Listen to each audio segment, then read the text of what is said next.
Добар ден, јас сум Лјупчо Поповски, наставник по идеолошка група на стручни предмети во Средното општинско училиште Таки Даскал од Битол.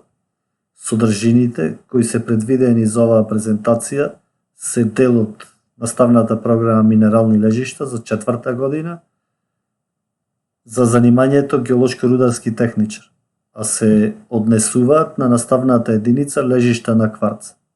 Кварцот е еден од најраспространетите минерали во природата. Целта на наставниот час е ученикот да наведува примера на кварц во индустријата, односно да ја осознае неговата употреблива вредност и кој се на пазарот би бил заинтересиран да купува кристален кварц. Исто така, ученикот потребно да ги објаснува генетските типови на лежишта на кварц, односно да научи во кои терени и со кои карпи е поврзан кристалниот кварц, за да може полесно да го пронајди во природата. Содржините од наставната единица ќе се усвојуваат етапно преку разработка на следните точки: примена на кристален кварц во индустријата, генетски типови на лежишта на кварц и лежишта на кварц во Македонија. Пред да преминеме на содржините од наставната единица, да се потсетиме за основните карактеристики на кварцот, кои сте ги работеле по предметот минералогија во прва година. Што е тоа кварц? По хемиски состав е силициум диоксид, кристализира во издолжени кристални агрегати по цеоската и ограничен е со призматски и пирамидални плости. Од физичките особини тврдина има 7 според Мосовата скала. Ако е чист силициум диоксид е безбоен, но од примеси може да задобива различни бои, па затоа постојат и различни вариетети на кварцот, како што е жолт кварц, цитрин, црн кварц, морион, розев кварц, сив кварц, чадливец и така натаму. Сјајноста е стаклеста на рамните површини, а на нерамните површини е маст. Кварцот нема цепливост. Да се вратиме на содржините, како прва точка во наставната единица лежишта на кварц е примање на кристалниот кварц во индустријата. Кварцот наоѓа широка примена во индустријата, но ние овде ќе наведиме само неколку позначаи и гранки, како што се електроиндустријата, оптичката индустрија и јувелирството. Во електроиндустријата искористено е така нареченото пизоелектрично својство на кварцот за изработка на кварцни осцилатори. Кварцните осцилатори представуваат електрични склопови која користат механичката резонанца или вибрација на кристалниот кварц за создавање на електрични сигнали со многу прецизна фреквенција. Ваквото својство на кварцот искористено е во автомобилската индустрија, радиоиндустријата, за изработка на кварцни часовници, а во секојдневниот живот се користат за системи за палење на запалки, скари и друго. Ова својство ги имаат само добри кристали на кварц кои немаат пукнатини, прстлини и не доаѓа до страснување помеѓу две или повеќе индивидуи од кристален кварц. Во оптиката кварцот се користи за изработка на оптички лејки, се користи исто така за изработка на кварцни ламби. За ова намена кварцот треба да биде прозрачен, безбоен, односно да не содржи примеси во себе.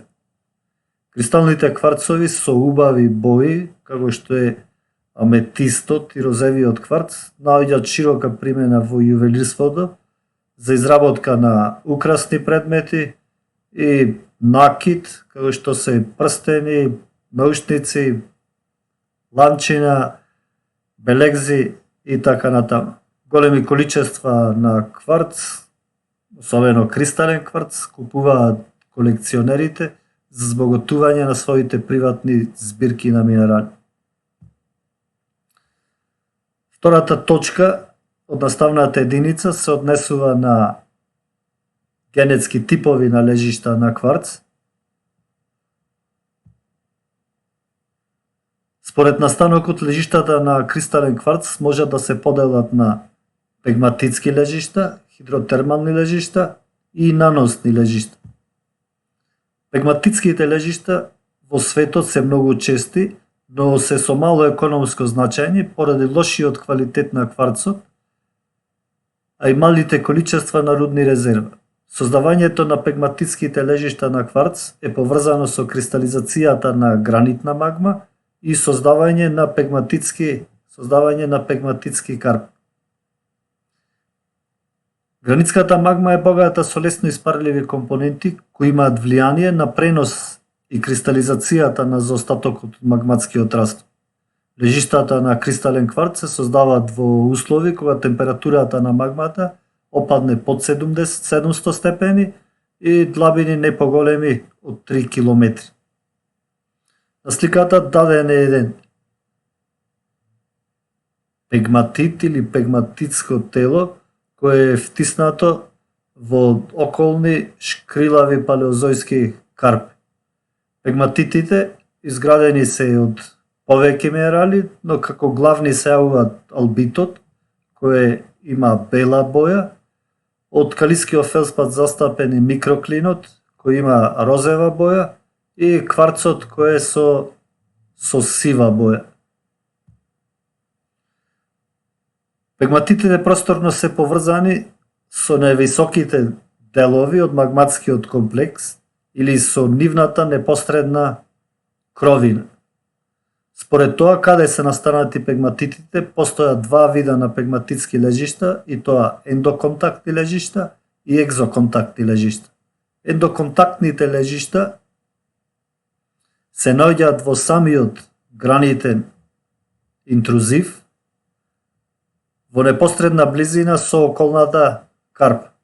По форма можат да бидат изометрични, лејкести, а истражувањата покажаа дека карактеристика на пегматитските лежишта е тоа што има зонарен распоред на минералите во градбата на пегматитот.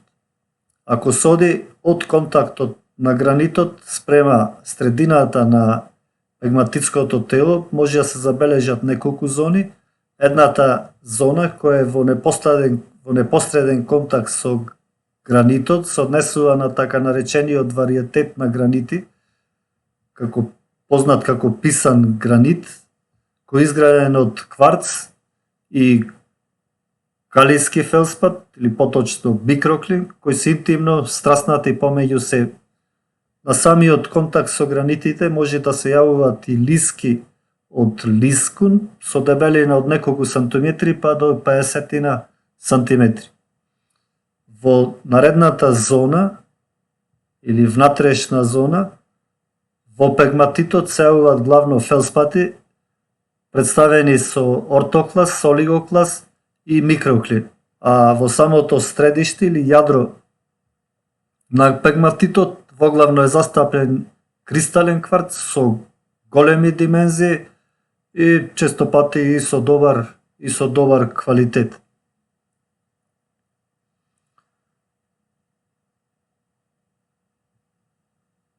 Екзоконтактните лежишта се сместени во непосредна близина на самиот магматски интрузив, во околните карпи, може да бидат во форма на сочива или жици. По квалитет се нешто подобри во однос на ендоконтактните, а можат да содржат и поголеми рудни резерви. Кристалниот кварц се наоѓа главно во здебелувањата на жиците.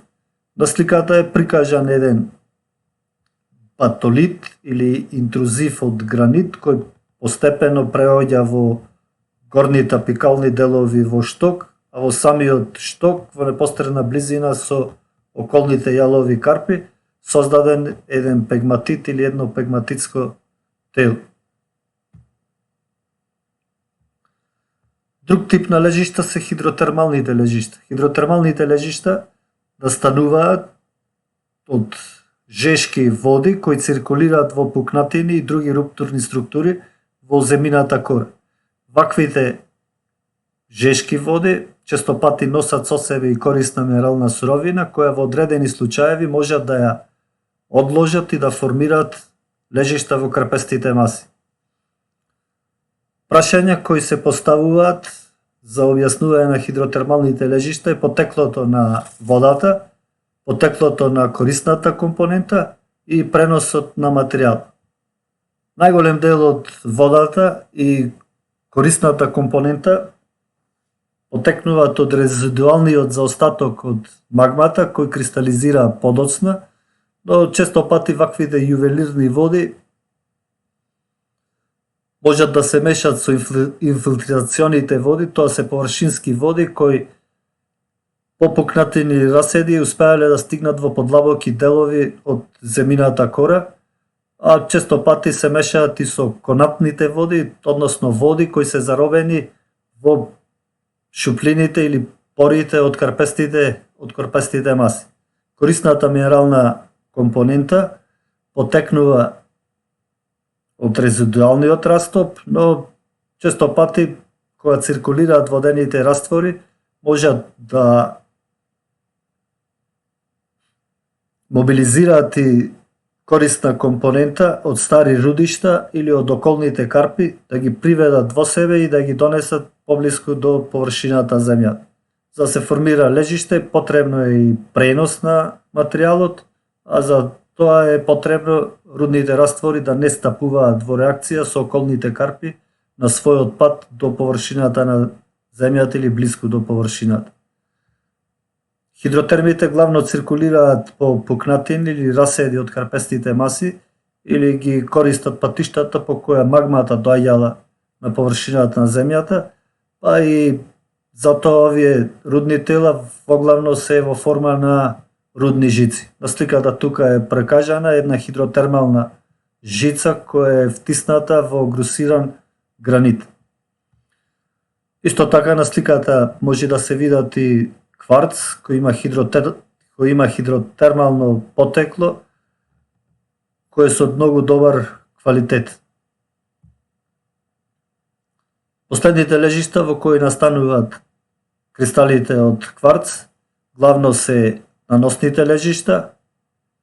Овие лежишта се формирани во екзогени услови на самата земјина површина или блиску до самата земјина површина со битно влијание на водата, кислородот од воздухот, јаглеродниот диоксид од воздухот, хумусни киселини кои доведуваат до распаѓање на примарните карпи, иако карпите содржат и кристален кварц, кој во одредени случаеви е далеку хемиски и физички потпорен од останатите минерали, може да заостани во самата карпа на распаѓање или да биде делумно пренесуван и преталожен во непосредна близина од местото на распаѓање на карпестите маси. Последната точка која се однесува на наставната единица лежишта на кварц е лежишта на кварц во Македонија. Кристални кварцеви со добри форма и големина пронајдени се на повеќе локалитети во Македонија. Овде можеме да испомениме селото Будинарци, Беровско, каде кристалниот кварц се наоѓа во каолинитизирани гранити кои се распаднати до степен на глинализација и тука кварцот се неравномерно распореден или може да биде во пукнатини од кварцни жици каде што може да се сретни како масивен кварц на кој се израснати и убави кристали. Вака изгледаат формите на кристален кварц од село Будинарци. Кристален кварц пронајден и кај село Алинци при Лепско. Овој кварц има доста инклузии од атферсонит, па затоа најчесто бојата е сива или темно црна. Убави кристали од горски кристал и розев кварц пронајдени се и кај село Добреово, Пробиштип во Кратовско-Зетовската вулканска област. Благодариме на вниманието и се надеваме на понатамошна успешна соработа.